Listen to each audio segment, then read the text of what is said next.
Well, good morning again, brothers and sisters of Grace Bible Chapel. Again, this morning, we are going to continue on through Psalm chapter 63.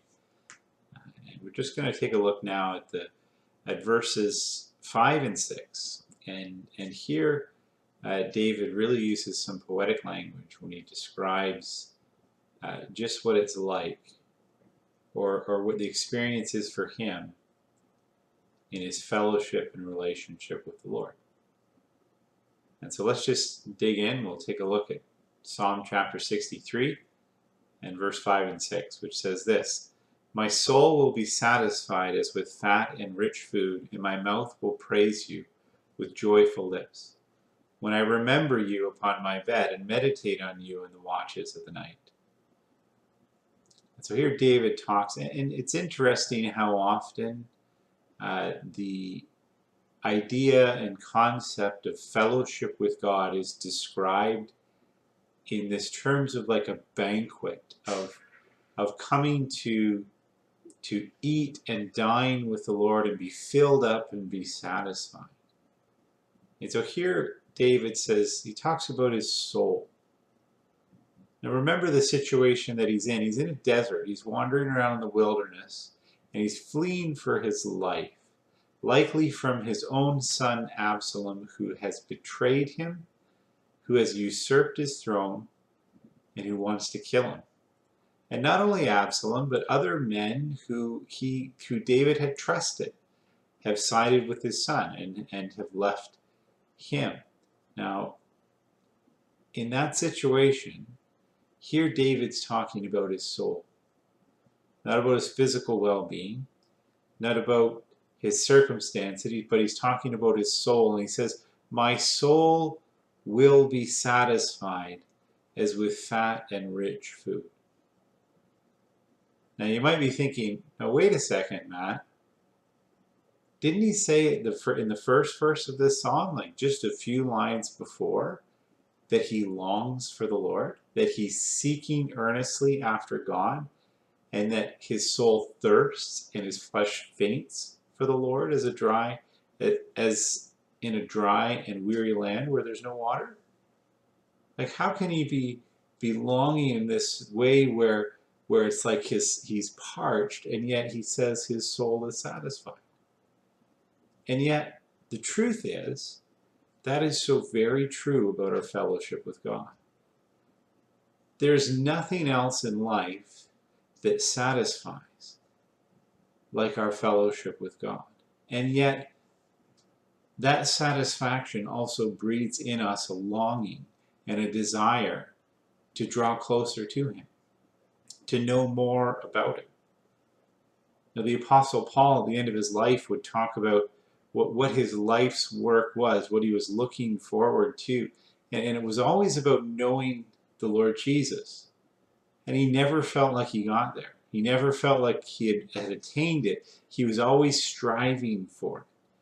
He was pressing on towards that goal, towards that higher calling of knowing the Lord Jesus Christ.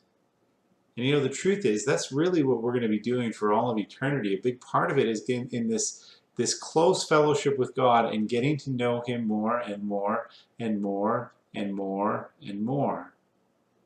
And we'll never know him completely. That's the wonder of the infinite God that we serve.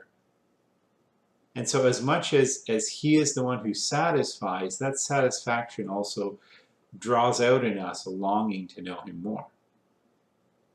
Now, when we talk about the soul being satisfied, the fact is, we are human beings that have been made in the image of God. We have been designed and created by God for fellowship with God.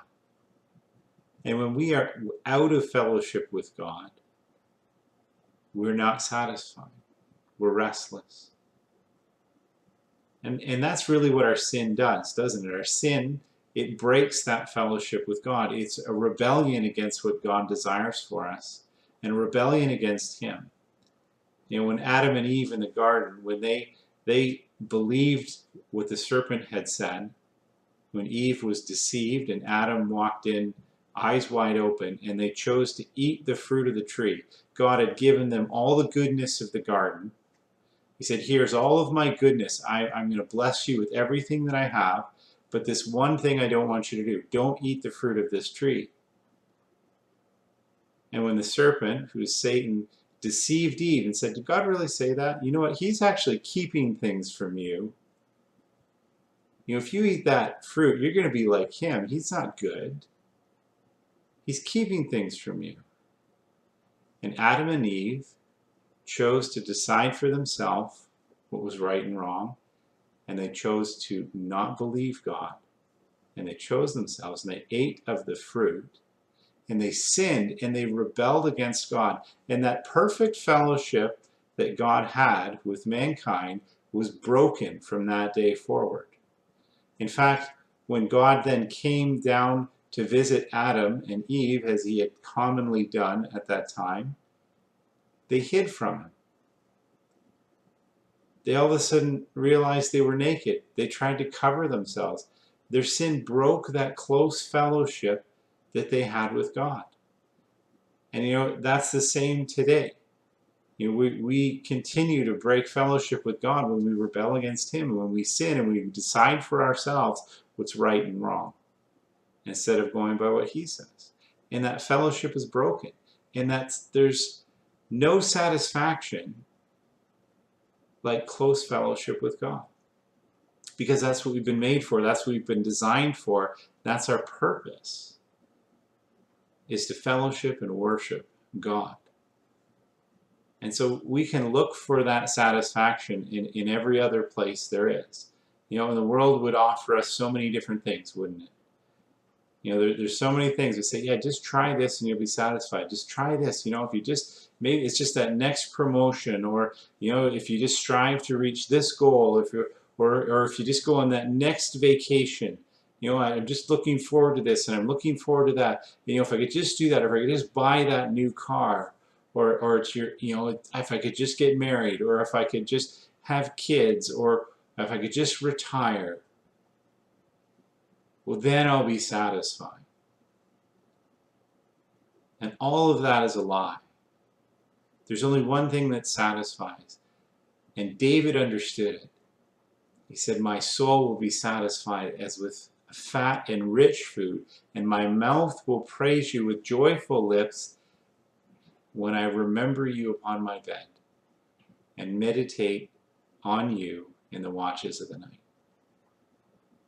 You see, that's fellowship. You know, when it was quiet and it was night, that was the time that David had to commune with God, to talk with God, to meditate on God. That's fellowship.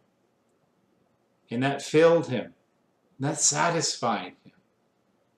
And that brought out in him a longing for an even closer connection with the Lord. You know, and that's why it's so important for us to meditate on the Lord. I don't know if you've ever had this experience where you wake up in the middle of the night and you just can't sleep. You know, sometimes when that happens to me, and not as often as I would like, I just start to pray. And I just start to have a time alone with the Lord early in the morning or late at night. And when I do that, I wonder if it was just the Lord was keeping me up for a reason, if he was keeping me up just to draw me closer to him. You know, because he's really the only one who will satisfy. So I just want to leave you with those thoughts again this morning. Meditate on the Lord today. Take some time. Take some quiet time alone. I know that may be hard with everybody home and everybody in the house, but set it aside. Make sure. Be intentional. Plan for it. And set that time aside to be alone with God and to fellowship with him. Have a great day today.